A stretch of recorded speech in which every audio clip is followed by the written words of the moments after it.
Assalamualaikum warahmatullahi wabarakatuh. Salam sejahtera. Bapak dan Ibu sekalian, kali ini kita mengangkat topik terkait dengan kesejahteraan buruh. Dengan topik strategi Ganjar dan Mahfud dalam mensejahterakan buruh. Ini menarik karena apa? Karena bagaimanapun persoalan buruh ini memang selalu ada di mana-mana. Dan itu pasti ujungnya di kesejahteraan. Di segi lain, sebetulnya menjadi buruh itu adalah suatu keberuntungan dalam artian di saat orang sulit mencari pekerjaan, mereka toh sudah mendapat pekerjaan dengan gaji yang jelas, dengan baik itu per harinya maupun dalam bulannya. Kalau memang masih terbatas, ya itu memang persoalan lain lagi. Itu yang perlu kita jelaskan dahulu.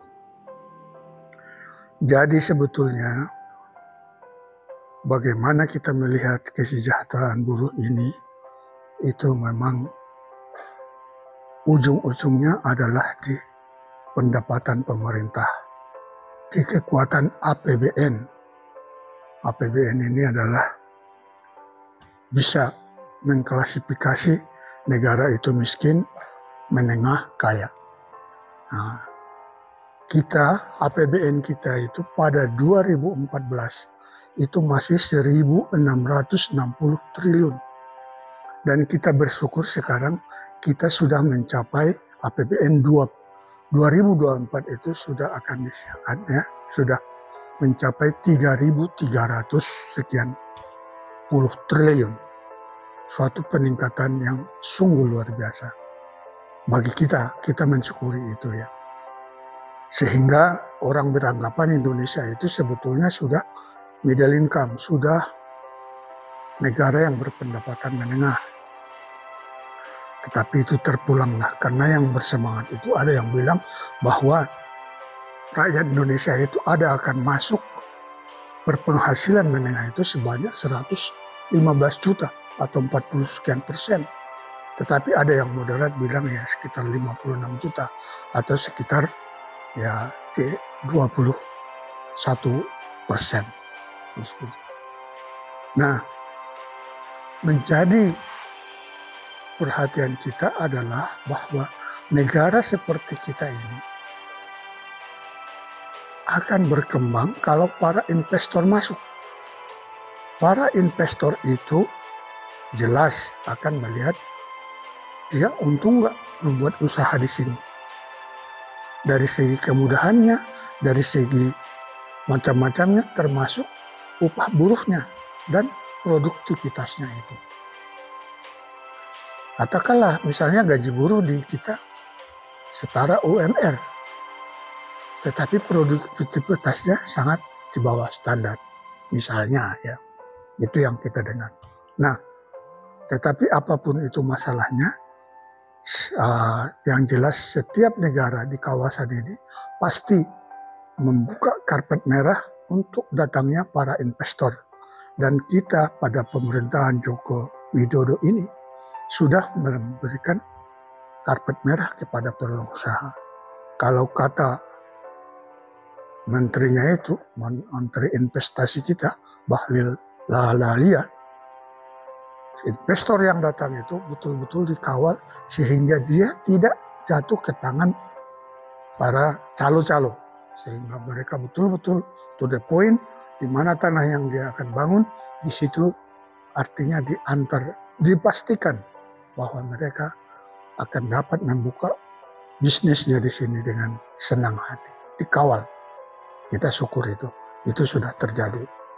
Nah, tapi bagaimanapun kita mengangkat kesejahteraan buruh. Di satu segi memang permasalahannya kesejahteraan. Nah, memang sering kita dengar, kenapa sih negara tidak aware ya, tidak terketuk hatinya, katakanlah begitu ya. Tetapi sebetulnya yang terjadi adalah karena itu tadi anggapan bahwa para buruh ini sebetulnya masih golongan yang istilahnya berpenghasilan di negara kita. Bukan di rakyat kita yang miskin dan miskin sekali. Sehingga kalau kita lihat ya, pemerintah kita ini sebetulnya memberikan subsidi kepada rakyatnya itu banyak sekali. Saya tidak hafal. Ada bantuan langsung tunai, ada bantuan pendidikan, ada bantuan banyak sekali. Dan kalau saya lihat itu memang untuk bantuan-bantuan seperti itu ada 300 triliun. Bayangkan, 300 triliun.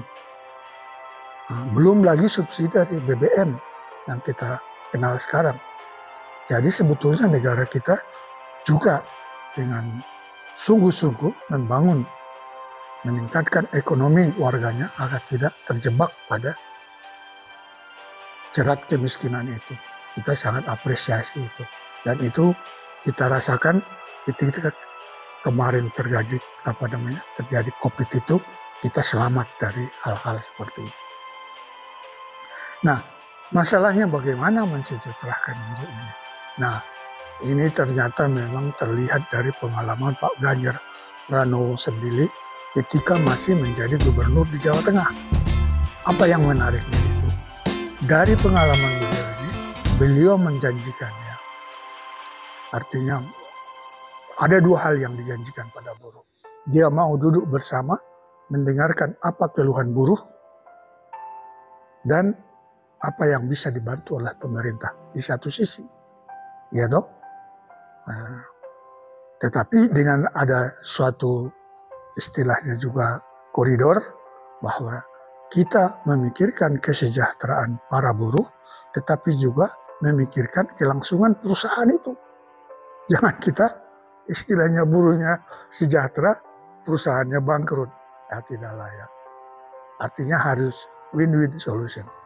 Nah, kalau itu masalahnya kan Pak Ganjar ini memang orangnya ya, orang negosiator lah. Bagus diajak ngobrol tentang hal-hal seperti itu. Nah, pengalaman beliau dalam mensejahterakan buruh di Jawa Tengah itu mencakup 4 hal. Dan itu dijanjikannya untuk di nasional nantinya kalau itu dia menjadi presiden. Pertama bahwa putra-putri dari para buruh ini akan mendapatkan pendidikan. Nah, itu kan suatu komitmen yang tegas ya, bahwa memang pendidikan yang selama ini para buruh kita itu kan mengkhawatirkan pendidikan anak-anaknya, dan ini dijamin. Yakin Ganjar dan Mahfud MD akan mampu menyediakan pendidikan bagi mereka. Yang kedua yang menarik lagi adalah masalah hunian rumah bagi para buruh. Karena kita tahu bahwa untuk perumahan para buruh itu untuk sekarang ini tergolong sulit. Tetapi ke depan, dan memang negara kita dengan pesatnya kemarin pembangunan infrastruktur itu, sehingga kawasan-kawasan pembangunan untuk makin jelas di mana kawasan industri, di mana kawasan pariwisata, dan lain-lain. Sehingga pemerintah ke depan bahwa para industri yang akan membangun industrinya di Indonesia itu, Bu Yao dari awal sudah menyiapkan lahannya. Karena dia kan lokasinya sudah di kawasan industri toh. Nah, lahannya itu dibagikan, disiapkan untuk nanti menjadi perumahan. Nah, tentu tahap berikutnya itu apakah perumahan itu mampu dibangun oleh perusahaan itu sendiri, syukur. Tapi kalau tidak, akan dibantu Pemda atau dibantu oleh skim lain. Artinya bantu silang entah dari sisi mana. Tetapi dari pengalaman Pak Ganjar Pranowo itu di Jawa Tengah, itu bisa dilakukan. Nah, kalau istilahnya para buruh itu rumahnya atau mereka tinggal di dekat pabriknya, tentu mereka tidak perlu ongkos lagi transportasi. Sangat membantu, baik dalam finansial maupun kemudahan kerja itu. Sungguh menarik itu. Yang ketiga, yaitu tadi transportasi. Kalau sudah terlanjur misalnya pabriknya sudah ada tetapi tidak bisa menyediakan karena lokasinya lokasinya tidak bisa menyediakan rumah tinggal karena lokasinya yang sedemikian rupa sehingga para buruhnya itu ada di mana-mana dan ini akan diusahakan untuk diberikan kompensasi transportasi itu. Yang berikutnya adalah tanggulangan kesehatan. Masalah biaya berobat atau berobatlah fasilitas kesehatan. Ini juga akan diusahakan ditanggung oleh pemerintah. Dalam hal itu nanti kalau se-Indonesia itu terbagi habis kan, baik di pusat, di daerah, di kabupaten, provinsi, kabupaten, dan kota. Nah, kita kan sudah punya BPJS, tapi bagaimanakah nanti pengaturannya sehingga itu bisa tercover. Mudah-mudahan pelayanan BPJS-nya juga makin tahun akan makin membaik.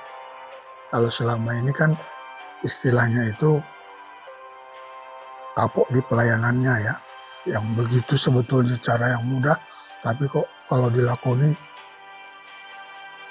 susahnya setengah hidup. Susahnya setengah hidup. Ya, sebetulnya sih nggak susah ya, tapi memang kita yang ingin lebih mudah ya, itu saya. Jadi dengan keempat itu tadi, artinya itu sebetulnya tanpa suatu terobosan yang luar biasa, Ganjar Pranowo bisa memberikan kesejahteraan itu para buruh. Ya, itu memang hal itu belum terpikirkan selama ini. Dan memang bukan hanya buruh ya, pelayanan kesehatan kita juga walaupun sudah bagus, tapi masih bisa sebetulnya dioptimalkan. Nah, baik itu di pedesaan atau di perkotaan, khususnya di perkotaan. Pedesaan sih masih jauh dari jangkauannya ya, tapi udah jauh lebih baik. Jadi Bapak dan Ibu sekalian, apa yang diutarakan oleh Ganjar Pranowo itu menurut saya sangat menjanjikan dan itu sangat sangat bisa diwujudkan tanpa suatu effort yang luar biasa. Nah, dengan imbalan tentu produktivitas kerja para buruh kita juga makin bagus karena ini akan mampu menarik para investor untuk datang ke Indonesia. Tanpa investor, percayalah kemampuan anak bangsa untuk memutar roda ekonomi itu masih sangat terbatas. Bapak dan Ibu sekalian, demikian. Wassalamualaikum warahmatullahi wabarakatuh.